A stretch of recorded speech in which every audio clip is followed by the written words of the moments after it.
గోధుమ గింజ భూమిలో పడి చనిపోకపోతే అది బ్రతికే ఏ విత్తనమైనా నాక్సింగ్ ఒక్క ఆయన చనిపోవడానికి ఇష్టపడ్డాడు. ఆయన చనిపోవడం బట్టి ఆ తెగ రక్షించబడింది. ఒక మాట చెప్పాడు, I have decided to follow Jesus, no turning back.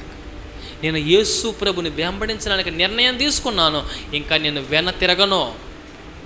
ఏది ఏమైనా తిరగను. ప్రాణాలు కోల్పోయిన వెనక తిరగలేదు.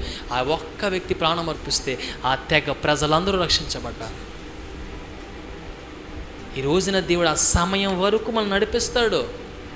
ఆయన తప్పిస్తాడు తగిన సమయంలో, కాపాడుతాడు తగిన సమయంలో.